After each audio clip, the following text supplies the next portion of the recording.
Lovely to be here. Amazing everything that, every day you learn new things here. And, the topic is very interesting from a BBC point of view because it is a lot about, content, storytelling, engagement. And to think that we've been doing this for almost 100 years now. And for the better part of those 100 years, we didn't have the benefit of a lot of the technology that we've been talking about. But, so essentially, before we just move forward into the main presentation, just a couple of words about what we've been doing in India. I'm happy to share with you that this is the 75th year of BBC being in India, and we now reach out to more than 10 million people across 7 languages through our 9 websites in India as well.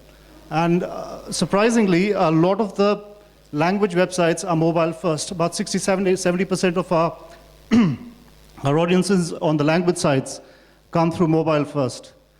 And, why we've been able to sort of, keep our promise of bringing credible and, engaging content to our viewers in a format that's relevant is because we've been hearing and, listening to our consumers a lot. We followed our consumers in terms of, or our audience essentially, where they've been sort of watching it in the language, at the place that they want to, engage with us, in the formats that they want to engage with us. And before I introduce my colleague Richard, I just want to, quickly just add to this that, one needs to be very, very sure about whilst, there are a lot of, buzzwords, there's a lot of new information that comes your way. You need to be very sure that, you stay true to the promise or the core competence that you have. And all stories, all content, all the technology, etc., that comes your way should help you sort of bring that core competence forward and not sort of help, deviate you from there. An interesting example that I want to share with you is we've recently relaunched our web our application, the bbc.com application. And the insight that we got was that since we are talking to an audience which is fairly well informed, opinionated, they don't want to be told what to watch. So we use technology to help our audience curate that content within that, within their application. So, you can log in and, basically create your own newspaper, and, you can choose from 30,000 different topics on that. So, technology has been a friend for us, and right from the first television broadcast, first outdoor broadcast, and now, doing amazing stuff with the digital technology. I'll request my colleague Richard to come on and share with you how we've been able to use our storytelling skills to help a lot of our partners across the globe reach out to the audience and engage with them. Thank you, Richard. Thank you, Vishal. And just a quick introduction for Richard before I hand over the mic to him. Richard has a background in essentially, on the editorial side of our work. He's spent close to about a decade and a half commissioning amazing editorial content for BBC. And this is where he brings his, storytelling, editorial storytelling, skills to the fore and share it with our, audience, advertising partners as well. Over to you, Richard. Thank you. Thank you very much indeed, Vishal. It's a great pleasure to be here this afternoon, speaking with you all. It's been my great pleasure to this year have launched and to lead BBC Storyworks, which is BBC Worldwide's new content marketing team. Before that, as Vishal was saying, for more than a decade, I was a BBC News journalist and most recently commissioning editor in our global news department. So in a talk about storytelling that works and how the lessons of the newsroom can help brands tell their stories, I'm very pleased to have gathered together some of my most esteemed BBC News colleagues to be our guides. Content succeeds when it talks to an audience's current concerns, when it aligns with the issues at the forefront of their minds, when it supplies the information that they need to know now. For this reason, the best content marketing strategies don't just capture an audience's attention once, they maintain it. They convince an audience that they're always worth listening to, that their voice is something they want to hear, that the stories they tell are stories that matter right now. News organizations have always known this, but the way they tell their stories has significantly changed over time as new technologies and platforms develop to connect those stories with the audience. Today, news organisations leverage social conversations and the capacity for real-time audience interaction to explore more deeply what a story means. Once, the news presenter played the role of oracle, broadcasting a complete, definitive version of events. Now they act as an extension and reflection of the audience themselves, following the story, expertly guiding that audience through it, reflecting in real time on the significance of different elements, and at all times taking those they are speaking with them. I've been in journalism now for nearly 30 years, but it's changed massively in the last few years alone. It's so immediate, 24/7. It can come from anywhere. Anyone with a phone can upload news now. And it's interactive. We have much more feel for what our audience is responding to and what they want. But even though that's very exciting, I still think audiences are looking for experience. They're looking for people who can cut through the spin and juggle all these new news sources and give them a bigger picture, some context as well. So I don't think it's just about news gathering anymore. I think it's about being a guide. We will begin pushing out through social media far earlier on a story than we have in years gone by, because the audiences don't want to wait until it shows up on video or on radios in a linear format. They want to know about a story as it's unfolding. So there's a lot more that we're doing nowadays about explaining how we're covering a story, drawing the audiences with us. There's things like that that we're doing that are quite a significant change in the way we operate. But again, that's because audiences now, they don't just want to watch the evening news sitting on their sofas at home. They want to consume stuff in real time. In this increasingly complex information environment, the fundamentals haven't changed. In fact, they've become more important. There is more emphasis than ever on delivering high-quality, informative content that offers more considered analysis and deeper audience connection. We are constantly exploring how to give audiences more ways to interact with that content, and in the process, aligning it with what interests and motivates them. In a more interactive news environment, this combination of connectedness and conversation is very powerful. Oh. Hello? Sure.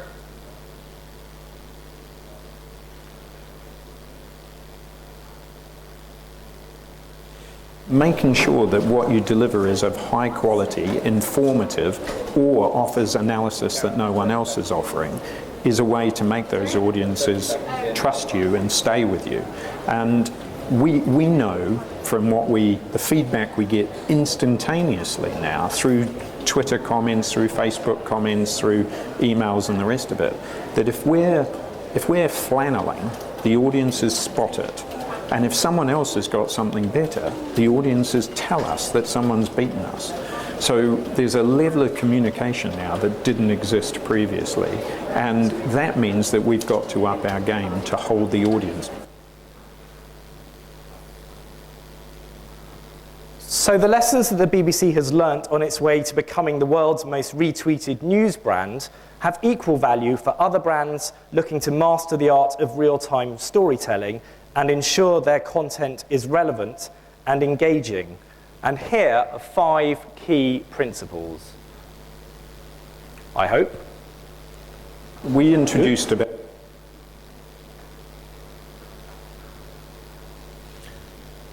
Number 1, content comes first. It sounds obvious, but it hasn't always been where brand content is concerned. Content marketing started with the belief that one piece of content that could be sold, amplified, and repackaged endlessly was enough. Sooner or later, this erodes credibility. A lack of genuine content eventually catches up with you. Similarly, a few years ago, simply being in the moment, in the style of Oreo's Super Bowl tweet, was enough. But today, audiences demand more substance and more value. At this year's Oscars, Dove also leveraged the moment when they captured opportunities to promote the brand through social commentary on the red carpet. But their opportunity was built on messaging that preceded and lived after the event. Dove didn't just piggyback on a moment, It told a developing story that aligned with its audience's priorities and motivations. If your content doesn't build and drive a continuing level of engagement, you'll lose touch with your audience. This is the principle of the BBC's content-first approach to the newsroom, and it's also the principle that we apply to developing content for and with brands. We introduced about a year ago a content-first policy. So when we send a team out in the field, their primary mission is to gather the story, whatever platform they're dealing with, because you can't just come on to any platform, TV, radio, online, social, whatever, and just waffle. The audiences spot that. You've got to be telling them stuff, and you've got to have gone there, seen it, gathered it, and brought it back for the audiences. So content first is a really important principle for us on any story we're doing. So accepting the importance of content first over amplification leads us on to our second key learning. It needs to be content that matters. At BBC Storyworks, we help plug brands into our expertise and understanding from decades of reporting and content creation about the issues that really motivate an audience and the stories that therefore connect with them.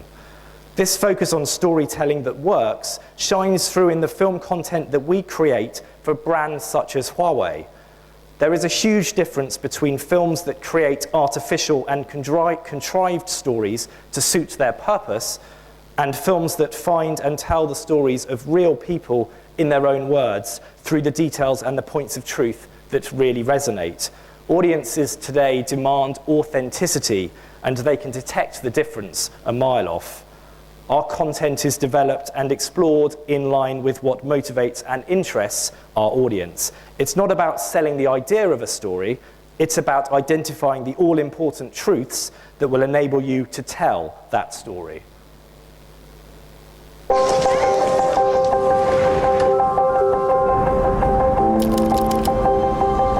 I've always enjoyed teaching. These days, you have to show them by sharing your experiences. Looking around is really part of my work. I'm not a solitary artist. I like to see other people and to exchange with them. I noticed how much suffering there was around me. As a doctor, I wanted to make a difference. For us, the dream is to improve practice. It's not about chasing trends. It's about taking the time to assess what's truly valuable, what's truly timely, moments that really matter.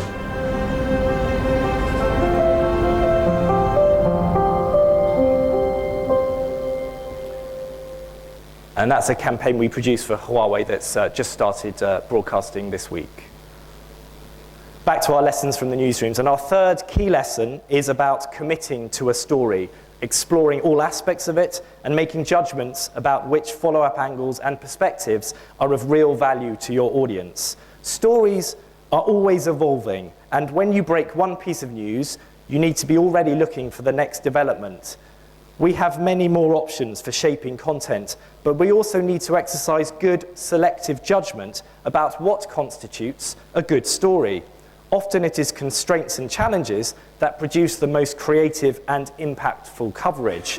If a story isn't handed to you on a plate, that doesn't mean you can't own it. You might just have to work harder to do so. For example, pre-planning and building a strategy ahead of the event itself, not just waiting for things to unfold.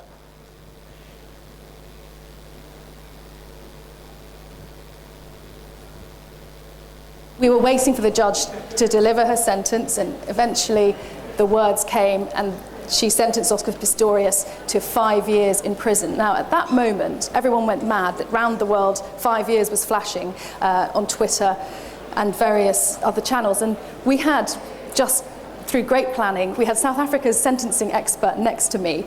He was my guest, talking us through the day. And I turned to him and said, 5 years. And the judge had also said, under a particular section of South African law, that this sentence was applied. And he said, well, that means he'll only serve 10 months of that 5-year sentence. And we were able to report that.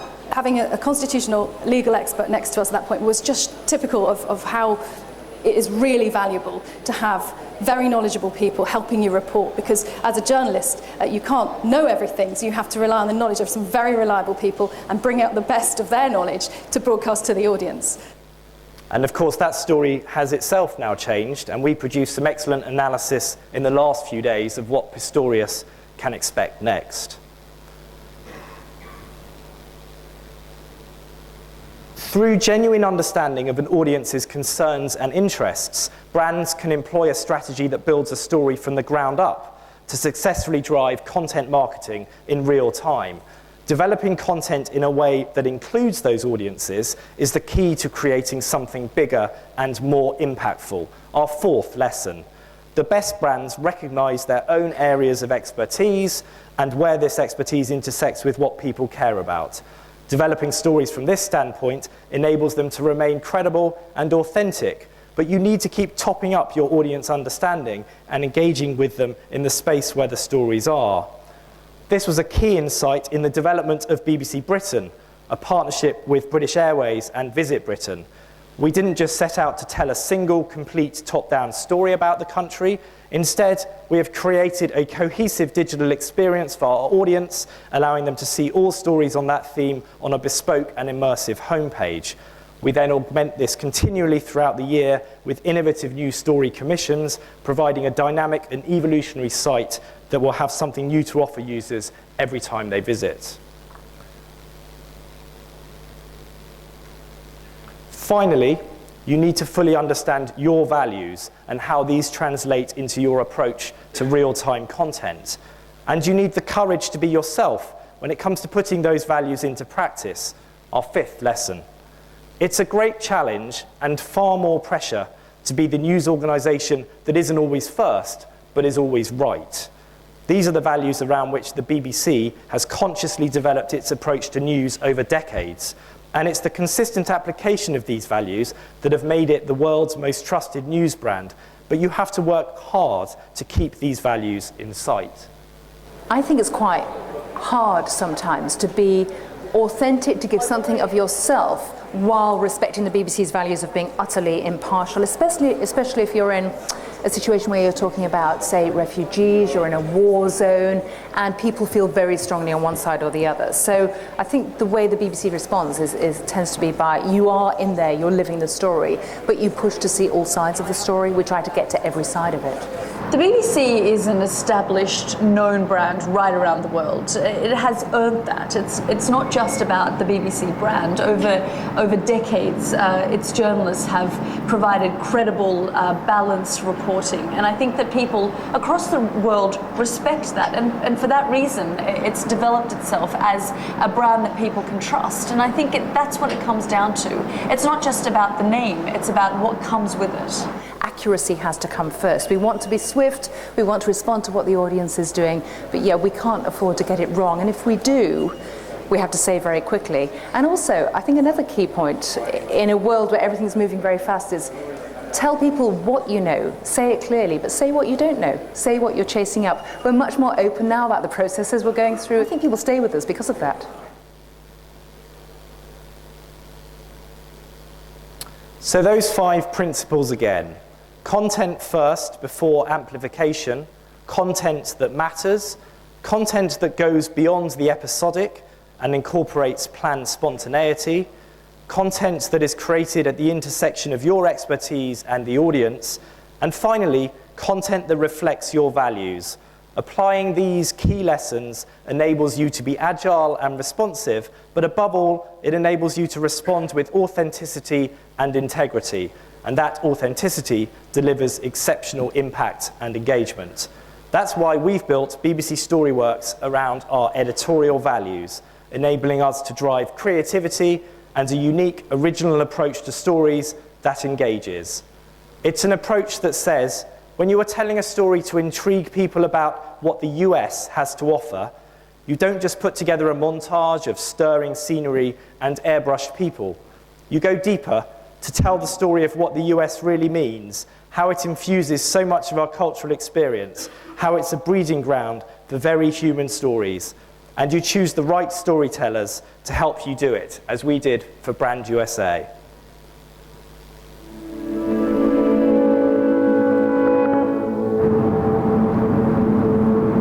come out, you know, you got to come out swinging. And we had a goal. I mean, She's Get Happy did not happen right after NY Film School. You know, so all the time after graduating film school, I was working towards my first feature. People are not going to come to New York City because Spike Lee says anything. I mean, New York City is the advertisement, you know, of its own. I've done several films about Brooklyn, where Brooklyn is the backdrop. Do the Right Thing, Crooklyn, Clockers, and they're just stories that take place here. I don't know what it is, but there's something about Brooklyn. It's the people, the diversity, the culture, the people that make up this great borough.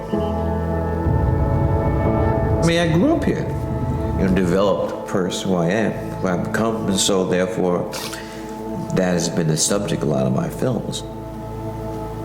The one thing I will say, that if you do come to New York City, you gotta walk over the Brooklyn Bridge. That's a requirement. It's the greatest bridge that's been built. London Bridge is small potatoes compared to the Brooklyn Bridge. If you can, before you leave this planet, you must come here to visit. You know, I was never gonna move to Hollywood, to LA. Scorsese's here, Woody Allen's here. They didn't move. People gotta discover for themselves. I mean, discover for yourself. Discover for yourself.